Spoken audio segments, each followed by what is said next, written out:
Hello student, welcome to auto exams. मैं हूं सोनम और आज इस वीडियो में हम कंप्लीट करने वाले हैं उत्तर प्रदेश पुलिस कांस्टेबल री एग्जाम 2024 के लिए हिंदी साहित्य के जितने भी इंपॉर्टेंट क्वेश्चन हैं वह सभी आज के इस वीडियो में हम डिस्कस करेंगे।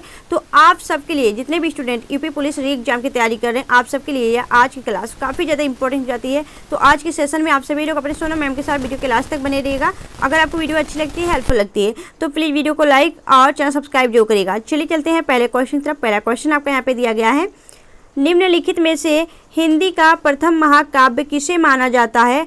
तो राइट आंसर हो जाएगा ऑप्शन डी, पृथ्वीराज रासो। पृथ्वीराज रासो हिंदी का प्रथम महाकाव्य है और इसकी रचना किसने की है? तो चंद्रवरदाई ने इसकी रचना की है, जो कि पृथ्वीराज चौहान के समकालीन थे। वहीं पे अगर देखा जाए कि विसल देव रासो की रचना किसने की है, तो विसल देव रासो की रचना की है नलपति नाल ने, और खुमान रासो की रचना की है दलपति विजय ने, परमाल रासो की रचना की है यहाँ पे जगनिक ने। तो यह सभी रचनाएं आपको याद होनी चाहिए। यह सभी रचनाएं आपकी आदिकाल या फिर वीर गाथा काल की रचनाएं हो जाती हैं। नेक्स्ट देखेंगे अगले क्वेश्चन की तरफ। अगला क्वेश्चन आपका है, हिंदी की ज्ञानपीठ पुरस्कार प्राप्त सर्वप्रथम कृति कौन सी है? तो याद रखिएगा, इनमें से सभी जो यह कृति दिख रही है, उर्वशी, चिदंबरा, यामा, कितनी नाव में कितनी बारियां, इन सभी को ज्ञानपीठ पुरस्कार दिया गया है। लेकिन जो हिंदी का ज्ञानपीठ पुरस्कार सर्वप्रथम दिया गया था वह कौन सा है? तो चिदंबरा आपका राइट आंसर हो जाएगा। इसे 1968 में दिया गया था और यह जो चिदंबरा कृति है यह किसकी कृति हो जाती है? तो सुमित्रानंद पंत की हो जाती है। ठीक है, चलिए आगे देखेंगे नेक्स्ट क्वेश्चन की तरफ। उससे पहले जान लेते हैं ज्ञानपीठ पुरस्कार के बारे में। तो ज्ञानपीठ पुरस्कार की शुरुआत 1961 में की गई थी और पहला जो ज्ञानपीठ पुरस्कार था ना, वह मलयालम भाषा के लिए जी शंकर कुरुप को दिया गया था। ठीक है, नेक्स्ट देखेंगे अगले क्वेश्चन की तरफ। अगला क्वेश्चन आपका दिया गया है कि हिंदी साहित्य के प्रारंभिक काल को आदिकाल नाम किसने दिया? तो याद रखना है, प्रारंभिक काल को आदिकाल नाम किसने दिया? तो राइट आंसर हो जाएगा यहाँ पे हजारी प्रसाद द्विवेदी ने यह नाम दिया था, क्योंकि उन्होंने प्रारंभिक काल को आदिकाल दिया था नाम। याद रखना है, option A is the right answer. Next देखेंगे अगले क्वेश्चन तरफ। अगला क्वेश्चन आपका है, शतरंज के खिलाड़ी, परीक्षा, सवा शेर, गेहूं, कफन कहानियों के लेखक कौन है? तो राइट आंसर हो जाएगा यह जो आपकी सभी कहानी दी गई है कि शतरंज के खिलाड़ी, परीक्षा, सवा शेर, गेहूं, कफन, इन सभी कहानियों के रचनाकार या लेखक हो जाते हैं आपके मुंशी प्रेमचंद। तो option C is the right answer. Munshi Premchand को क्या कहा जाता है? इन्हें उपन्यास सम्राट कहा जाता है और कथा सम्राट भी कहा जाता है। मुंशी प्रेमचंद के बचपन का नाम आपसे पूछा जाता है, तो इनके बचपन का नाम धनपत राय श्रीवास्तव था। यह आपने याद रखना है। नेक्स्ट देखेंगे अगले क्वेश्चन तरफ। अगला क्वेश्चन आपका है, ममता कालिया को दुखम सुखम उपन्यास के लिए कौन सा पुरस्कार प्राप्त हुआ? तो राइट आंसर हो जाएगा यहाँ पे व्यास सम्मान प्राप्त किया गया था। याद रखना है, उनकी यह रचना हो जाती है, ममता कालिया की रचना दुखम सुखम एक उपन्यास हो जाता है, उसके लिए उन्हें व्यास सम्मान से सम्मानित किया गया था। नेक्स्ट देखेंगे अगले क्वेश्चन तरफ। अगला क्वेश्चन आपका है, ज्ञान राशि के संचित कोश का नाम साहित्य है, यह किसकी प्रसिद्ध युक्ति है? यहाँ पे लिखा गया कि जो ज्ञान राशि की संचित कोश है उसका नाम ही साहित्य है, और यह प्रसिद्ध जो युक्ति है या लाइन है वह किसने कहा था? तो यह कहने वाले महावीर प्रसाद द्विवेदी हो जाते हैं। Option B is the right answer. और यह सारे आज की क्वेश्चन की जो यहाँ पे हम लेके आए हैं, यह सारे क्वेश्चन कहीं ना कहीं एग्जाम में पूछे गए क्वेश्चन हो जाते हैं और इंपॉर्टेंट क्वेश्चन है जो कि आपके एग्जाम में जरूर देखने को मिलेंगे। तो इसे आप लोग मिस मत करिएगा, वीडियो के लास्ट तक बने रहिएगा और इससे आपके 8 नंबर जरूर पक्के होंगे। चलिए नेक्स्ट देखेंगे अगले क्वेश्चन तरफ। अगला क्वेश्चन आपका है, हिंदी साहित्य का आलोचनात्मक इतिहास किसने लिखा है? तो राइट आंसर हो जाएगा यहाँ पे राजकुमार वर्मा। राजकुमार वर्मा को हिंदी साहित्य का आलोचनात्मक इतिहास लिखने के लिए जाना जाता है। Option A is the right answer. Next देखेंगे अगले क्वेश्चन तरफ। अगला क्वेश्चन आपका है, तुलसी कृत विनय पत्रिका की भाषा कौन सी है? तो राइट आंसर हो जाएगा यह आपकी अवधी भाषा है। याद रखना है, ठीक है, अवधी भाषा है विनय पत्रिका की। और अगर आपसे पूछा जाए कि कवितावली, ठीक है, कवितावली, गीतावली और दोहावली, यह सभी किसकी रचना हो जाती है? तो यह तुलसीदास की रचना हो जाती है। आपसे एक बात पूछा जाता है कि तुलसीदास की मृत्यु कहाँ हुई थी? तो मृत्यु याद रखना है 80 घाट इनकी मृत्यु हुई थी और इनके गुरु का नाम इंपॉर्टेंट हो जाता है, नरहरि दास इनके गुरु थे।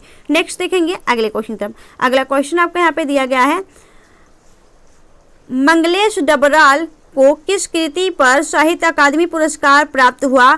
तो राइट आंसर हो जाएगा यहाँ पे हम जो देखते हैं यह इनकी रचना थी और इसके लिए इन्हें साहित्य अकादमी पुरस्कार से सम्मानित किया गया था। यहाँ पे देखेंगे इंपॉर्टेंट पॉइंट्स, तो हिंदी में प्रथम साहित्य अकादमी पुरस्कार 1955 में किसे दिया गया था? माखनलाल चतुर्वेदी को दिया गया था उनकी पत्रिका हिमतरंगिणी के लिए। और अगर देखा जाए तो माखनलाल चतुर्वेदी को क्या कहा जाता है? उन्हें एक भारतीय आत्मा कह के बुलाया जाता है, यह भी आपको याद रखनी है। नेक्स्ट देखेंगे अगले क्वेश्चन तरफ। अगला क्वेश्चन आपका है बाणभट्ट की आत्मकथा किसकी प्रसिद्ध उपन्यास है? तो बाणभट्ट की जो आत्मकथा है, यह जो आपकी आत्मकथा है, यह उपन्यास यहाँ पे राइट आंसर हो जाएगा, करेक्ट आंसर हो जाएगा हजारी प्रसाद द्विवेदी की रचना हो जाती है बाणभट्ट की आत्मकथा।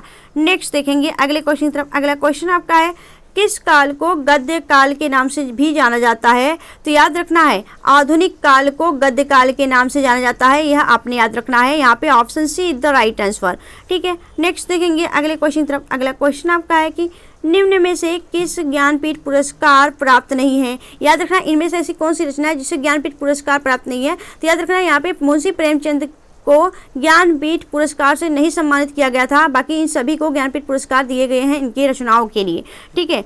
चलिए नेक्स्ट देखेंगे अगले क्वेश्चन की तरफ। अगला क्वेश्चन आपका है कुंवर नारायण की किस कृति पर यहाँ पे व्यास होगा, ठीक है, व्यास सम्मान प्राप्त हुआ है? तो कुंवर नारायण की किस कृति पे व्यास सम्मान दिया गया था? तो याद रखना है यहाँ पे कोई दूसरा नहीं, यह कुंवर नारायण की एक कृति थी जिसके लिए व्यास सम्मान दिया गया था। यह सारे इंपॉर्टेंट क्वेश्चन हम एक बार फिर रिपीट कर रहे हैं और आप सबके लिए एग्जाम में कहीं ना कहीं काफ़ी ज़्यादा इंपॉर्टेंट हो जाते हैं। तो आज के सेशन में अपने सोनम मैम के साथ वीडियो के लास्ट तक बने रहिएगा और वीडियो अच्छी लगे, हेल्पफुल लगे तो प्लीज़ वीडियो को लाइक और चैनल सब्सक्राइब जो करेगा। नेक्स्ट देखेंगे अगले क्वेश्चन तरफ। अगला क्वेश्चन आपका है मुक्तक छंद के सर्वाधिक समर्थक छायावादी कवि कौन है? तो राइट आंसर हो जाएगा यहाँ पे निराला जी, जिनका पूरा नाम हो जाता है सूर्यकांत त्रिपाठी निराला। इंपॉर्टेंट पॉइंट्स यहाँ पे देखेंगे तो निराला जी ने सर्वप्रथम मुक्त छंद का प्रयोग जूही की कली में किया था और निराला जी की महत्वपूर्ण रचनाएं जैसे कि अरिमा, आराधना, राम की शक्ति पूजा, कुकुरमुत्ता, सरोज स्मृति आदि इनकी रचनाएं हैं। नेक्स्ट देखेंगे अगले क्वेश्चन तरफ। अगला क्वेश्चन आपका है इनमें से अष्टछाप के कवि नहीं है? तो इनमें से कौन अष्टछाप के कवि नहीं है? तो याद रखना है नाभा दास, यह अष्टछाप के कवि नहीं है, याद रखना है, ठीक है। अगर हम देखा जाए तो अष्टछाप में कुल 8 कवि थे, ठीक है, जो कि आपके 4 वल्लभाचार्य के शिष्य थे, 4 आपके किसके नाभा दास के शिष्य थे, ठीक है, याद रखना है। और यहाँ पे यह नाभा दास यहाँ पे राइट आंसर हो जाएगा, यह अष्टछाप के कवि नहीं है। इनकी रचनाएं क्या थी नाभा दास की? इनकी 2 रचनाएं थी, एक तो आपका भक्तमाल, दूसरा आपका अष्टायाम, ठीक है। नेक्स्ट देखेंगे और नाभा दास के गुरु कौन थे? नाभा दास के गुरु अग्रदास थे। आगे देखेंगे अगला क्वेश्चन आपको यहाँ पे दिया गया है तुमको पीड़ा में ढूंढा तुमसे ढूंढेगी पीड़ा, यह उक्ति की रचनाकार है। तो इस उक्ति की रचनाकार कौन हो जाती हैं? यहाँ पे महादेवी वर्मा आपका राइट आंसर हो जाएगा, ऑप्शन डी। और महादेवी वर्मा को आधुनिक युग की मीरा और विशाल मंदिर की यहाँ पे बीड़ा पाड़ी होगा, बीड़ा पाड़ी भी कहा जाता है, यह आपने याद रखना है, ठीक है। नेक्स्ट देखेंगे अगले क्वेश्चन तरफ। अगला क्वेश्चन आपका है करुड़ालय के रचनाकार कौन है? तो करुड़ालय के जो रचनाकार हैं वह हो जाते हैं जयशंकर प्रसाद, यहाँ पे राइट आंसर हो जाएगा ऑप्शन ए। जयशंकर प्रसाद की बात की, जयशंकर प्रसाद को छायावाद का ब्रह्मा कहा जाता है और यह आपके छायावाद के प्रवर्तक भी माने जाते हैं। नेक्स्ट देखेंगे अगले क्वेश्चन तरफ। अगला क्वेश्चन आपका है रानी केतकी की कहानी के रचनाकार हैं? तो रानी केतकी की कहानी के रचनाकार कौन हो जाते हैं? तो राइट आंसर हो जाएगा यहाँ पे Insha Allah Khan, option B the right answer. Next देखेंगे अगला क्वेश्चन आपका है प्रभु जी तुम चंदन हम पानी, यह उक्ति किस संत कवि की है? तो राइट आंसर हो जाएगा रैदास की यह लाइन हो जाती है प्रभु जी तुम चंदन हम पानी। नेक्स्ट देखेंगे अगले क्वेश्चन तरफ। अगला क्वेश्चन आपका है कीर्तिलता कीर्तिपता का रचना के रचयिता कौन है? तो राइट आंसर हो जाएगा यहाँ पे Vidyapati, option A the right answer. इन्होंने कीर्तिलता कीर्तिपता की रचना मैथिल भाषा में की थी और इसलिए इन्हें विद्यापति को क्या कहा जाता है? मैथिल कोकिल कहा जाता है, यह आपने याद रखना है। आगे देखेंगे अगला क्वेश्चन आपको यहाँ पे दिया गया है यशोधरा, कैकेयी, उर्मिला आदि नारी पात्रों पर कविता लिखने वाले कवि इनमें से कौन है? तो राइट आंसर हो जाएगा यहाँ पे मैथिली शरण गुप्त। मैथिली शरण गुप्त को क्या कहा जाता है? राष्ट्र कवि का दर्जा दिया जाता है। इनकी और रचनाएं जैसे साकेत हो जाती हैं, जयद्रथ वध हो जाता है, यह सभी रचनाएं इन्हीं की हो जाती हैं। और मैथिली शरण गुप्त जो हैं इनको राष्ट्र कवि महात्मा गांधी जी ने कहा था। ठीक है, याद रखना है। नेक्स्ट देखेंगे अगले क्वेश्चन तरफ। अगला क्वेश्चन आपका है कि आंचल किस साहित्यकार का उपनाम है? तो जो आंचल है यह फणीश्वर नाथ रेणु को कहा जाता है। फणीश्वर नाथ रेणु को आंचलिक उपन्यास का सम्राट भी कहा जाता है, याद रखना है। नेक्स्ट देखेंगे अगले क्वेश्चन तरफ। अगला क्वेश्चन आपका है कि सतसई के लेखक कौन है? तो सतसई के लेखक हो जाते हैं बिहारी लाल चौबे। चौबे इनका उपनाम था, बिहारी लाल। इन्होंने 700 दोहे का एक संग्रह कलेक्ट किया, यानी कि सतसई में 700 दोहे का यह संग्रह है। ठीक है, बिहारी जी को श्रृंगार रस का सम्राट कहा जाता है क्योंकि इन्होंने श्रृंगार रचनाएं की हैं। ठीक है, नेक्स्ट देखेंगे अगले क्वेश्चन तरफ। अगला क्वेश्चन आपका है हिंदी के सफलतम उपन्यासों में गिना जाने वाला आपका बंटी की उपन्यासकार कौन है? तो राइट आंसर हो जाएगा यहाँ पे मनु भंडारी। मनु भंडारी जिन्होंने आपके बंटी का उपन्यासकार की रचना की है। नेक्स्ट देखेंगे अगले क्वेश्चन तरफ। अगला क्वेश्चन आपका है प्रेमचंद के अपूर्ण उपन्यास का क्या नाम है? तो प्रेमचंद के अपूर्ण उपन्यास का नाम हो जाता है मंगलसूत्र। और इसे पूर्ण किसने किया था? तो प्रेमचंद जी के बेटे अमृत लाल राय ने इसको पूरा कराया था। नेक्स्ट देखेंगे अगले क्वेश्चन तरफ। अगला क्वेश्चन आपका है कि माटी की मूर्ति किस लेखक की रचना है? तो माटी की मूर्ति जो रचना है वह हो जाती है यहाँ पे राम वृक्ष बेनीपुरी की। Option A is the right answer. Next देखेंगे अगले क्वेश्चन तरफ। अगला क्वेश्चन आपका है दीप जले शंख बजे किस रचनाकार की कृति है? तो राइट आंसर हो जाएगा यहाँ पे Kanhaiya Lal Mishra Prabhakar. Option C is the right answer. Kanhaiya Lal Mishra Prabhakar की यह रचना दीप जले शंख बजे है। नेक्स्ट देखेंगे अगले क्वेश्चन तरफ। अगला क्वेश्चन आपका है हल्दी घाटी के रचनाकार कौन है? तो भाई हल्दी घाटी के रचनाकार राणा प्रताप तो नहीं हो सकते हैं, इनमें से कौन है? तो करेक्ट आंसर हो जाएगा यहाँ पे श्याम नारायण पांडे। श्याम नारायण पांडे हल्दी घाटी के रचनाकार हैं। नेक्स्ट देखेंगे अगले क्वेश्चन तरफ। अगला क्वेश्चन आपका है मुल्ला दाऊद कृत लोर कहा किसकी भाषा इनमें से कौन सी है? तो यह जो मुल्ला दाऊद कृत लोर कहा है यह आपकी जो भाषा है इसकी भाषा हो जाती है यहाँ पे कौन सी? तो करेक्ट आंसर हो जाएगा यहाँ पे अपभ्रंश भाषा हो जाएगी यहाँ पे। Option C is the right answer. Next देखेंगे अगले क्वेश्चन तरफ। अगला क्वेश्चन आपका है बतरस लालच लाल की मुरली धरी लुकाई यह पंक्ति किसकी है? तो राइट आंसर हो जाएगा जो यह पंक्ति है बतरस लालच लाल की मुरली धरी लुकाई, यह पंक्ति हो जाती है यहाँ पे बिहारी जी की। Option C is the right answer. Next देखेंगे अगले क्वेश्चन तरफ। अगला क्वेश्चन आपका यहाँ पे दिया गया है छंदानुशासन के रचयिता इनमें से कौन है? तो छंदानुशासन के रचयिता हो जाते हैं यहाँ पे Hemchandra. Option C is the right answer. Hemchandra को प्रकृति का पारणी कहा जाता है। ठीक है, जिस प्रकार अष्टाध्यायी लिखने वाले पारणी जो कि संस्कृत का एक व्याकरण है, उसी प्रकार हेमचंद्र को प्रकृति का पारणी कहा जाता है।